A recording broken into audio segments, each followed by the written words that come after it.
Hello everyone, welcome back to our YouTube channel SC coaching classes. आज के इस video lecture में हम बात करेंगे important questions of aromaticity and hyperconjugation. अगर आपको ये वीडियो अच्छी लगे तो हमारे चैनल को सब्सक्राइब कीजिए, इस वीडियो को ज़्यादा से ज़्यादा लाइक कीजिए और शेयर कीजिए। चलिए बिना देरी किए हुए शुरू करते हैं। आज का पहला क्वेश्चन है arrange the following in decreasing order of stability. हमें ये कुछ कार्बन फ्री रेडिकल दिए हुए हैं, हमें क्या करना है, इन्हें डिक्रीजिंग ऑर्डर में लगाना है स्टेबिलिटी के। तो कार्बन फ्री रेडिकल स्टेबिलिटी हम कैसे देखते हैं, हाइपर कॉन्जुगेशन या इंडक्टिव इफेक्ट और रेजोनेंस। इसमें अगर हम प्रायोरिटी दें तो सबसे ज़्यादा किसको मिलेगी, रेजोनेंस को, देन हाइपर कॉन्जुगेशन को, फिर इंडक्टिव इफेक्ट को। यानी जिस मॉलिक्यूल में रेजोनेंस होगी वो ज़्यादा स्टेबल होगा, देन फिर देखेंगे हाइपर कॉन्जुगेशन को और फिर इंडक्टिव इफेक्ट को। इस मॉलिक्यूल में देखें तो यहाँ रेजोनेंस नहीं हो सकती, तो यहाँ पे क्या है, ये क्या है, sp2 हाइब्रिडाइज कार्बन है, इसके अराउंड ये अल्फा कार्बन, एक ये अल्फा कार्बन है और एक ये अल्फा कार्बन है। तो यहाँ जितने ज़्यादा अल्फा हाइड्रोजन होंगे उतनी ज़्यादा हाइपर कॉन्जुगेटेड स्ट्रक्चर्स होंगी और उतनी ही ज़्यादा मॉलिक्यूल की स्टेबिलिटी होगी। तो यहाँ कितने हैं, यहाँ 3 अल्फा हैं, यहाँ कितने हैं, 2 अल्फा है और यहाँ 2 अल्फा हाइड्रोजन है। टोटल कितने अल्फा हाइड्रोजन है, यहाँ पर 7 अल्फा हाइड्रोजन है। और यहाँ सेकेंड मॉलिक्यूल में क्या है, यहाँ रेजोनेंस पॉसिबल है और इस कार्बन फ्री रेडिकल के अराउंड कोई भी अल्फा हाइड्रोजन यहाँ पर नहीं है। और थर्ड मॉलिक्यूल में क्या है, ये रेजोनेंस पॉसिबल है, साथ ही साथ यहाँ कितने हैं, 2 अल्फा हाइड्रोजन है। और फोर्थ में इस sp2 हाइब्रिडाइज कार्बन के अराउंड ये क्या है, 1 अल्फा और यहाँ कितने हैं, 2 अल्फा हाइड्रोजन है। तो सबसे ज़्यादा स्टेबल कौन होगा, सेकंड और थर्ड में से होगा, क्योंकि यहाँ पर रेजोनेंस है। और थर्ड वाले में क्या है, रेजोनेंस के साथ साथ यहाँ पे क्या है, 2 अल्फा हाइड्रोजन है। तो थर्ड और सेकंड में सबसे ज़्यादा स्टेबल कौन है, थर्ड, देन सेकंड, फर्स्ट और फोर्थ में फर्स्ट ज़्यादा स्टेबल है क्योंकि यहाँ पे 7 अल्फा हाइड्रोजन है। 2 के बाद क्या आएगा, 1 देन 4। तो आंसर क्या हो जाएगा, 3 2 1 4। आंसर हो जाएगा हमारा डी। सेकंड क्वेश्चन है select the wrong answer for non aromatic compounds. Non aromatic compounds क्या होते हैं, वो कंपाउंड जो साइक्लिक होते हैं, ये प्लेनर और नॉन प्लेनर दोनों हो सकते हैं, और 4n+2 पाई इलेक्ट्रॉन सिस्टम या 4n पाई इलेक्ट्रॉन सिस्टम, इसमें कोई भी सिस्टम हो सकता है। ऐसे कंपाउंड जो इन कैरेक्टरिस्टिक्स को रखते हैं वो क्या कहलाते हैं, नॉन एरोमेटिक कंपाउंड्स। पहला पॉइंट क्या है, non aromatic compounds must be cyclic. ये बात सही है, नॉन एरोमेटिक कंपाउंड्स कैसे होने चाहिए, साइक्लिक होने चाहिए। तो ये क्या है, सही है, लेकिन हमें क्या बताना है, इनमें से कौन सा रॉन्ग है। तो जो रॉन्ग होगा वो हमारा आंसर होगा। तो ये तो बात सही है, तो ये क्या हो जाएगा, गलत हो जाएगा इस क्वेश्चन के अकॉर्डिंग। सेकंड है दीज कंपाउंड्स आर प्लेनर, नहीं ये गलत है। क्यों, क्योंकि नॉन एरोमेटिक कंपाउंड्स प्लेनर भी हो सकते हैं और नॉन प्लेनर भी हो सकते हैं। और थर्ड है they contains 4n+2 pi electron system, ये चाहे 4n+2 पाई इलेक्ट्रॉन सिस्टम हो या 4n पाई इलेक्ट्रॉन सिस्टम हो, दोनों ही सिस्टम ये कंटेन कर सकता है। तो सेकंड और थर्ड दोनों ही गलत है, तो हमारा आंसर क्या हो जाएगा, बी सही हो जाएगा। ठीक है। तीसरा क्वेश्चन है which one is more stable. हमें क्या बताना है, ये एल्कीन्स दी हुई है साइक्लिक, हमें क्या लगाना है, इन्हें स्टेबिलिटी के डिक्रीजिंग ऑर्डर में लगाना है। तो एल्कीन की स्टेबिलिटी को देखने के लिए हम क्या करते हैं, जितने ज़्यादा अल्फा हाइड्रोजन उतनी ज़्यादा हाइपर कॉन्जुगेटेड स्ट्रक्चर, जितने ज़्यादा हाइपर कॉन्जुगेटेड स्ट्रक्चर उतनी ही ज़्यादा एल्कीन की स्टेबिलिटी होती है। तो इस मॉलिक्यूल में क्या है, अगर हम इस डबल बॉन्ड के अराउंड देखें तो यहाँ क्या है, 3 अल्फा हाइड्रोजन है, यहाँ 2 है और यहाँ भी कितने हैं, 2। तो टोटल कितने हो गए, 7 अल्फा हो गए। यहाँ पर इस डबल बॉन्ड के अराउंड यहाँ पर 1 है और यहाँ पर भी क्या है, 1। टोटल कितना है, 2 अल्फा है। यहाँ इस डबल बॉन्ड के अराउंड यहाँ 3 अल्फा, यहाँ पर 3, यहाँ 2 और यहाँ पर कितने हैं, 2। टोटल कितने हो गए, 10 अल्फा हाइड्रोजन हो गए। यहाँ इस डबल बॉन्ड के अराउंड यहाँ पर 2 है और यहाँ पर भी 2 है, टोटल कितने हैं, 4 अल्फा। तो सबसे ज़्यादा अल्फा हाइड्रोजन किस में है, थर्ड में। तो सबसे ज़्यादा स्टेबिलिटी किसकी होंगी, 3, फिर 1 और फिर 4 देन 2। तो आंसर क्या हो जाएगा, 3 1 4 2। आंसर हो जाएगा सी। क्लियर। फोर्थ है which one is anti aromatic compounds. Anti aromatic compounds की कैरेक्टरिस्टिक्स क्या होती हैं, कंपाउंड शुड बी साइक्लिक और प्लेनर। प्लेनर का क्या मतलब है, सारे आइटम कैसे होने चाहिए, sp2 हाइब्रिडाइज होने चाहिए। और compound should contain 4n pi electron system. 4n pi electron system का मतलब क्या है? मॉलिक्यूल में 4 पाई, 8 पाई, 12 पाई, 16 पाई एंड सो ऑन। अगर इस तरह से इलेक्ट्रॉन्स हैं तो वो कैसा होगा? एंटी एरोमेटिक कंपाउंड होगा। तो अगर हम एक की बात करें तो ये तो बेंजीन है। बेंजीन तो कैसा होता है? एरोमेटिक होता है। ये क्या है? ये एंथ्रासीन है। एंथ्रासीन भी कैसी होती है? एरोमेटिक होती है। और अगर हम सी की बात करें तो सी में ये एटम कैसा है? ये एटम है sp3 हाइब्रिडाइज। और जहाँ sp3 हाइब्रिडाइजेशन आ जाता है वो क्या हो जाता है? होमो एरोमेटिक हो जाता है। होमो एरोमेटिक। और डी में क्या है? यहाँ पर कितने हैं टोटल? 2 पाई हैं। यहाँ पर कितने होंगे? 4 पाई इलेक्ट्रॉन्स हैं। साइक्लिक है। ये भी कैसा है? sp2 है। तो सभी एटम कैसे हैं? sp2 हाइब्रिडाइज्ड हैं। और यहाँ पे क्या है? 4 पाई इलेक्ट्रॉन सिस्टम है। तो ये क्या होगा? एंटी एरोमेटिक हो जाएगा। आंसर क्या हो जाएगा? डी हो जाएगा। क्लियर?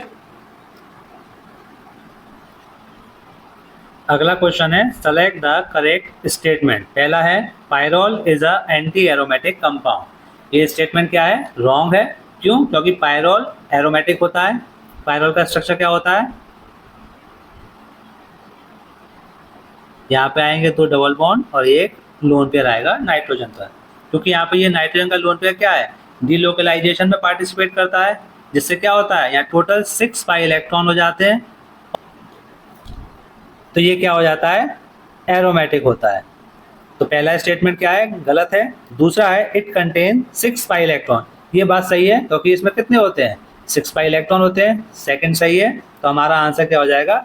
सी सही हो जाएगा। क्लियर? अगला क्वेश्चन है विच वन इज करेक्ट।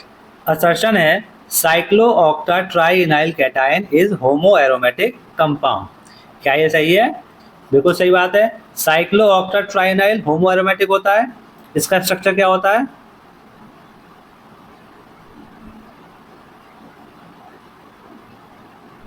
और यहाँ पे आएगा पॉजिटिव। और ये वाला कार्बन क्या होता है? sp3 हाइब्रिडाइज होता है। ये स्ट्रक्चर किसका है? Cyclooctatrienyl cation. तो जिस कंपाउंड में sp3 हाइब्रिडाइजेशन आ जाता है वो क्या होता है? होमो एरोमेटिक होता है।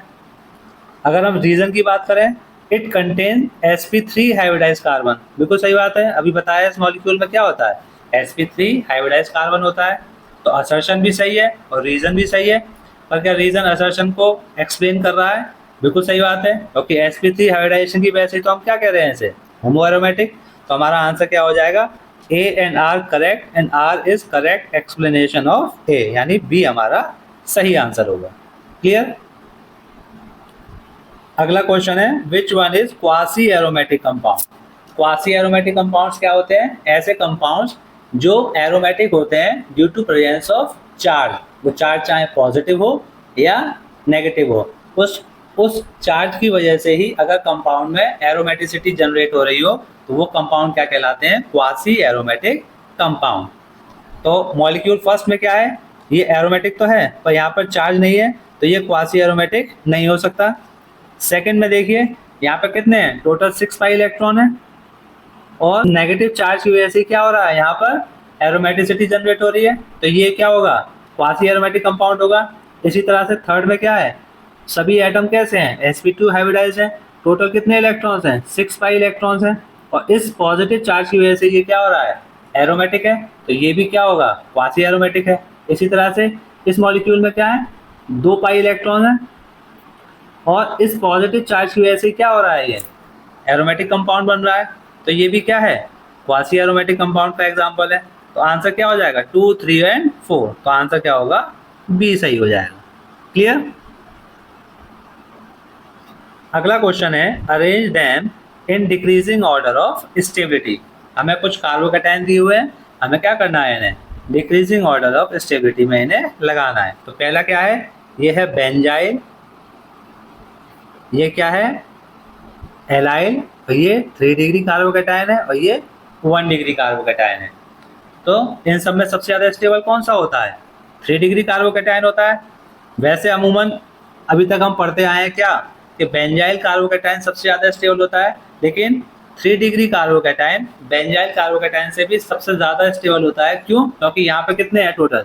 9 अल्फा हाइड्रोजन है, तो इसके कितने हाइपर कॉन्जुगेटेड स्ट्रक्चर होंगे 9, जिसकी वजह से क्या है 3 डिग्री कार्बोकैटायन बेंजाइल कार्बोकैटायन से थोड़ा ज़्यादा स्टेबल हो जाता है। तो सबसे ज़्यादा स्टेबल कौन होगा 3, फिर बेंजाइल, फिर क्या आएगा एलाइल, और सबसे लास्ट में क्या होगा 1 डिग्री कार्बोकैटायन। तो आंसर क्या हो जाएगा 3, 1, 2, 4। तो ऑप्शन सी है क्या होगा सही आंसर हो जाएगा। क्लियर। नेक्स्ट क्वेश्चन है which one has minimum double bond character. Theory section में हमने पढ़ा था मिनिमम डबल बॉन्ड कैरेक्टर अगर हमें एल्कीन में देखना है तो हमें क्या कर देखना होता है, जितने ज्यादा अल्फा हाइड्रोजन उतने ज्यादा क्या होंगे हाइपर कॉन्जुगेटेड स्ट्रक्चर, जितना ज्यादा हाइपर कॉन्जुगेटेड स्ट्रक्चर होगा उसमें उतने ही मिनिमम डबल बॉन्ड कैरेक्टर आएगा, क्योंकि सिंगल बॉन्ड कैरेक्टर इंक्रीज हो रहा होगा। तो जब सिंगल बॉन्ड कैरेक्टर इंक्रीज होगा तो क्या होगा डबल बॉन्ड कैरेक्टर क्या होगा मिनिमाइज हो जाएगा। तो जितना ज्यादा स्टेबल एल्कीन होगा उसमें उतना ही कम डबल बॉन्ड कैरेक्टर आ जाएगा। तो यहाँ पे देखिए यहाँ पे कितने हैं 3 अल्फा हाइड्रोजन है, यहाँ पे टोटल कितने हैं 6 अल्फा हाइड्रोजन है, यहाँ 9 है और यहाँ पे कितने हैं 12 अल्फा हाइड्रोजन है। तो सबसे ज्यादा अल्फा हाइड्रोजन किस में है डी में, यहाँ सबसे ज्यादा हाइपर कॉन्जुगेटेड स्ट्रक्चर होगा और डबल बॉन्ड कैरेक्टर मिनिमम भी इसी में होगा। तो आंसर क्या हो जाएगा डी होगा। क्लियर। लास्ट क्वेश्चन है which one is aromatic in nature. Aromatic in nature compound कौन से होते हैं जो हकल रूल को फॉलो करते हैं। और हकल रूल क्या है, कंपाउंड साइक्लिक होना चाहिए, सभी एटम sp2 हाइब्रिडाइज होने चाहिए, यानी मॉलिक्यूल कैसा होना चाहिए प्लेनर होना चाहिए। तीसरा पॉइंट है 4n+2 पाई इलेक्ट्रॉन सिस्टम उसमें होना चाहिए, यानी 2 पाई 6 पाई 10 पाई 14 पाई इलेक्ट्रॉन्स अगर मॉलिक्यूल में है तो वो क्या होगा एरोमेटिक होगा। तो यहाँ पर ए में क्या है 4 पाई इलेक्ट्रॉन है और साथ ही साथ ये क्या है sp3 हाइब्रिडाइज्ड है, तो ये क्या होगा एरोमेटिक नहीं होगा। बी में क्या है यहाँ पे ये एटम भी क्या है sp3 हाइब्रिडाइज्ड है, तो ये भी क्या है एरोमेटिक नहीं होगा। सी क्या है, सी है नेफ्थलीन, और यहाँ पे कितने हैं साइक्लिक है और सभी एटम कैसे हैं sp2 हाइब्रिडाइज्ड है, साथ ही साथ 5 पाई बॉन्ड है, तो यहाँ पे कितने होंगे 10 पाई इलेक्ट्रॉन्स होंगे, तो ये कैसा है एक एरोमेटिक कंपाउंड है। और डी क्या है, डी में टोटल कितने हैं 4 पाई बॉन्ड्स हैं और यहाँ पे कितने होंगे 8 पाई इलेक्ट्रॉन्स होंगे, तो ये भी क्या है एरोमेटिक नहीं है। तो हमारा आंसर क्या हो जाएगा सी हमारा सही आंसर होगा। क्लियर।